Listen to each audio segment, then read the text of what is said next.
Ladies and gentlemen, how you doing? It's John the Ninja live in the dojo, aka the Dojing, aka the John the Ninja Studios, and you know this man as always. Like, share, subscribe. Just do that now. Hit that button that says subscribe, and tell your friends. Tell a friend, text them, grab your phone, help a brother out. Again, doing big things with this channel, and super excited. Ooh, if things pan out the way they're supposed to, you're gonna see God's blessings and something special. I don't know, maybe merchandise, maybe some logos and some real quotes John says all the time. You never know, but keep it up. But guys, thank you for tuning into Concert Resume number 30. This is one of the more fun, not expected concerts that I went to. It wasn't too crazy of a night, at least not for me. Poor Zack. Well, we'll get to him in a second, but man, what a good time it was. This one, concert number 30, was in Ardmore, PA, at the luxurious 100% Love Ardmore Music Hall. So many good shoes, you know what I'm trying to say. I'm stumbling.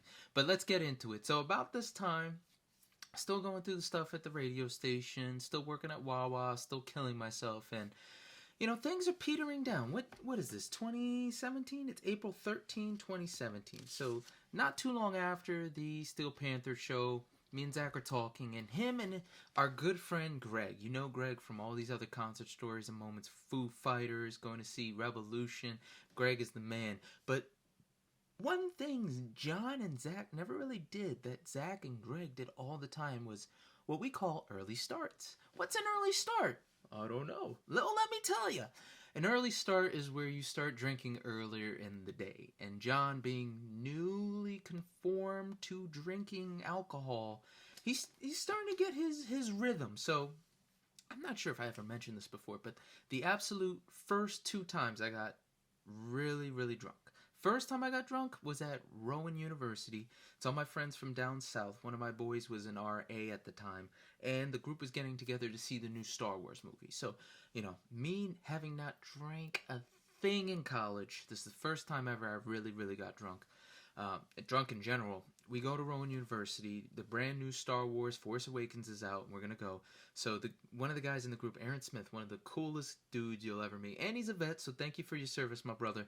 He brings a bottle of Kraken. Now, if you guys can't see the bottle of Kraken over there as tribute to all my good friends and what's happened, etc.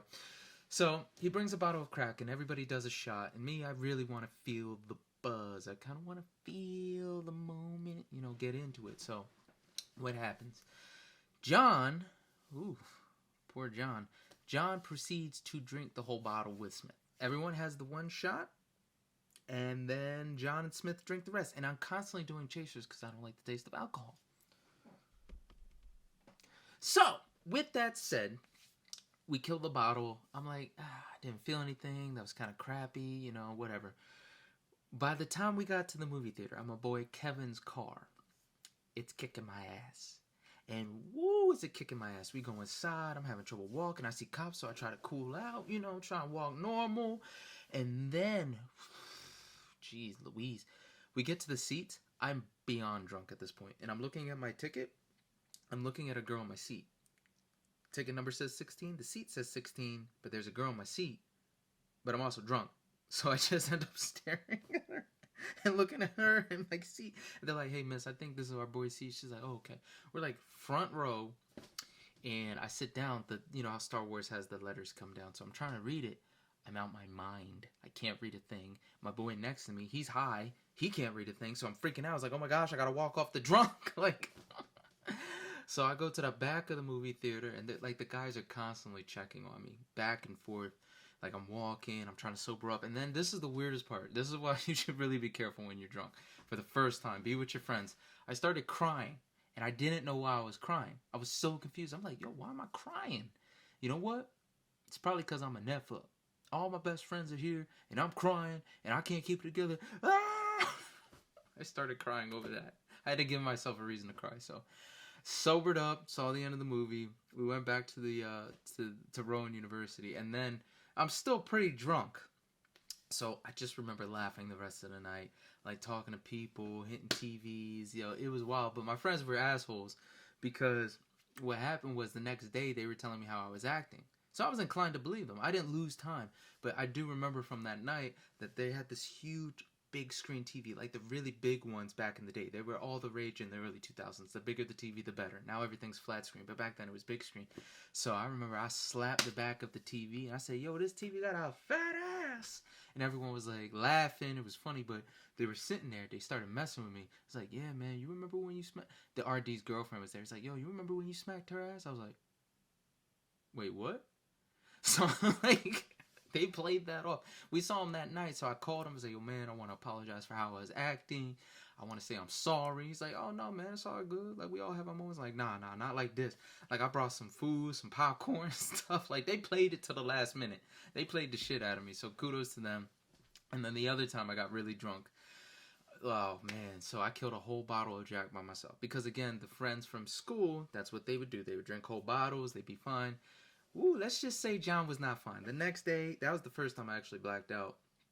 So we started in New Jersey. I drank the bottle into PA. And there's a place called Kelly's near Villanova. One of my friends, he was a guy that went to Eastern. He worked there. So I'm talking to him. He's doing security. And there's like a punch in the face. Whoa. Oh, I'm drunk, bro. I'm sorry. He's like, nah, you good. So we walked to a place. I think it was the Drog or the Krog.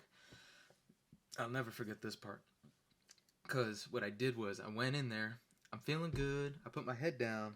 I put my head back up. I'm like, whoa, I'm feeling good. And I got Zack next to me. He's not having it. He's like, yeah, you feel good. I'm like, whoa, bro, what's wrong? He's like, you know. I'm like, what the heck? I look at Greg. That's the group right now. Me, Greg, and Zack. He's just like, whatever. So, I was like, I'm going to get another drink. He's like, you go do that.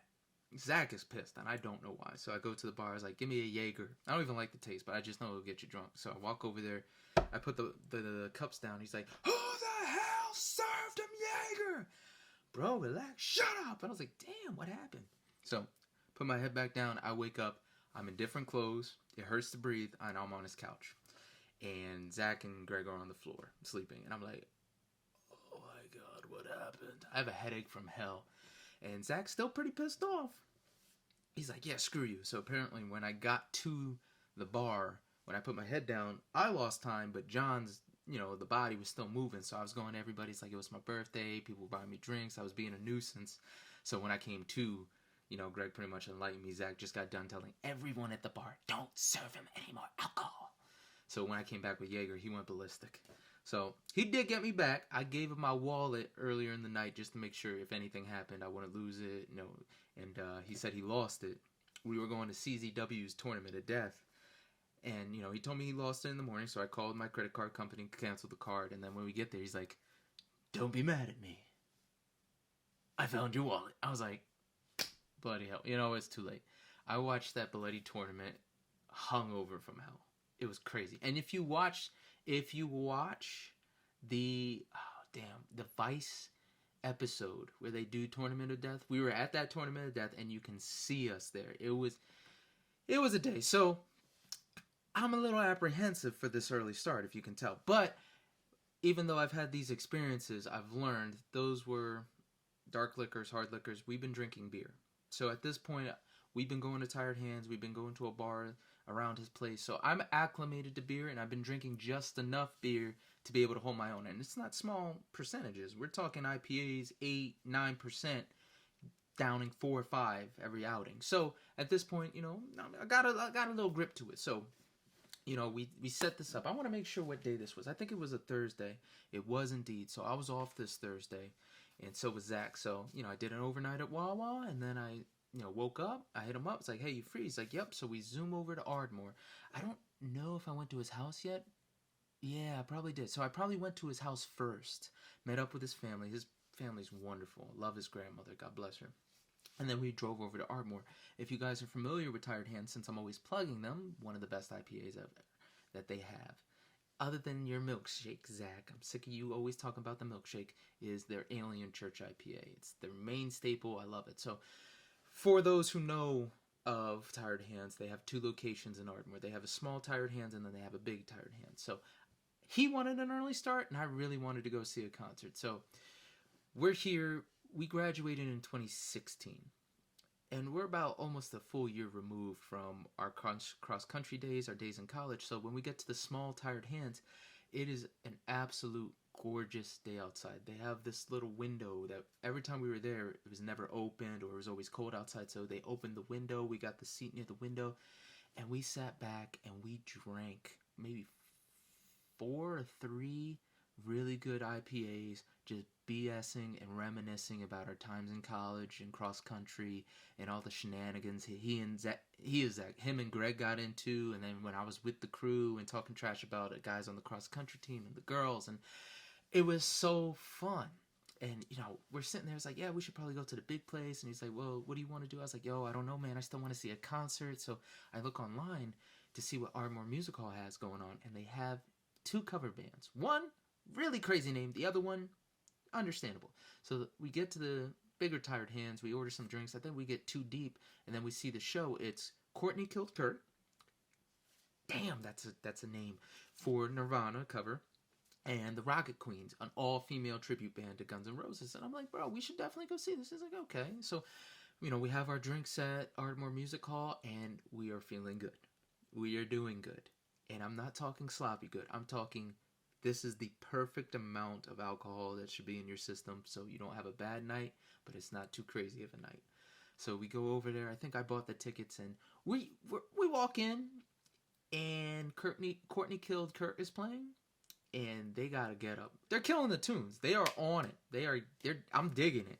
But I was just like, wow, this is weird. And it was weird because this is the first time I've seen a cover band, for me personally. And I was always a purist, like, well, if it's not by the actual band, can you actually enjoy the music if it's a cover or this and that? Especially nowadays. Ooh, my goodness, how many people are doing covers of songs and getting 1 million views, 2 million views, showing off their talent. So yes, I do count it. But, man, at the time, I had to feel it. I had to feel it out. But I will say, Courtney Killed Kirk, who don't go by that name anymore, they definitely killed it. So, we watched them play. We got a couple of drinks. And lo and behold, I love this. I love this fact. This guy, every time I go out to a concert, it's like we always find each other. Even when I go out to the bars, it just so happens he's there. Brent Porsche, WMMR, was there. So we said, what's up? We chopped it up for a little bit, and then he went his way.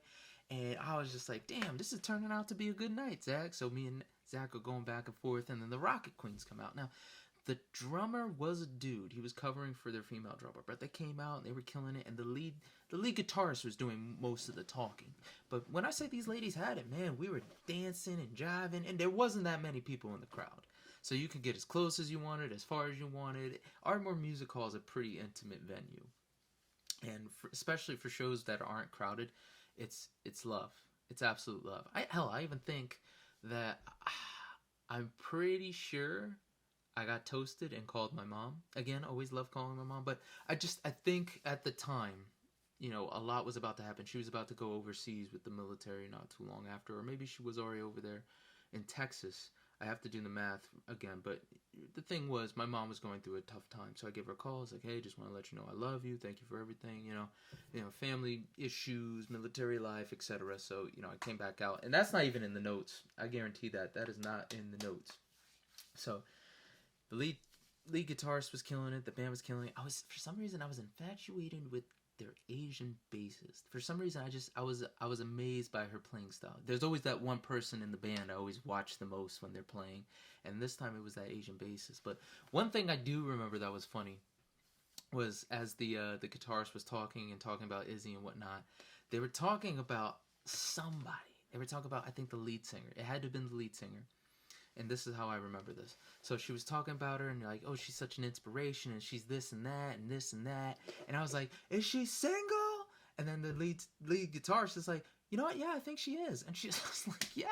So the lead singer came back out on the stage during that little break before the next song. She had me come up, and I gave her a hug, which was sweet of them because, I'm probably drunk out my mind at this point. Boost the morale, made me feel good. But it was a good show.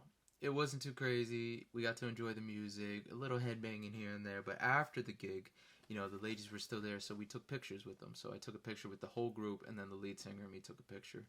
And you could tell in the one, you can absolutely see I'm fried. I'm gone at this point. And then afterwards, we're like, that was great. That was really relaxing. It's like, what the hell should we do? So there's an Irish pub in Drexel Hill. I haven't a bloody idea what it's called. Or maybe we went to the other Irish pub near Villanova. I may need you to comment in the comment section, Zack, and let a brother remember. But we went to the Irish pub. Let me see if it says. Went to Irish pub after the last drink sent. Oh, I forgot about this. So we're at the Irish pub. We're having a good time. Zack throws up. This is a rare occurrence. This is why I think it was closer to Kelly's, because I don't ever remember this happening at the other Irish pub in Drexel Hill. But Zack throws up, and that's it. That's the end of the night. That was good. And for him to throw up, I'm not saying, he's an alcoholic. I'm not saying he's crazy. But I've seen him pound a couple of beers and be fine. All right. Man could walk a straight line blindfolded after 8 IPAs at 10%. So for him to throw up, I like, whoa, we were going hard tonight. But that was, as I say in this actual little writing right here, God's blessings. And that was concert number 30. Not a crazy, crazy night, but just right. But it was relaxing to have that guy's night out with the boys. And, at this time, we're just working nonstop. So it is what it is. Guys, thank you so much for watching Concert Resume number 30. I know it wasn't spectacularly crazy, but I appreciate you. Again, like, share, subscribe so I can keep on interviewing people, keep on talking to people, keep on updating and upgrading my equipment. If you haven't noticed from the last video, something's a little different with the video quality. You can even see half my beard and the other half that's not there. So this next one coming up, concert number 31, one of the greatest unknown bands I know, and one of the up-and-coming bands that are still trying to make their way. Really good music, a really good time, and the first time, I'm gonna call it. I was a roadie. Anyway, it's gonna be Rad Key with Triple Goddess at the Kung Fu Necktie in Philadelphia. Guys, as always, be smart, be mindful, and God bless. I will see you guys next time. As always, Ninja out. Baby, you listen to John the Ninja. Oh, your ears are about to go on a vacation. John the Ninja's got what you need.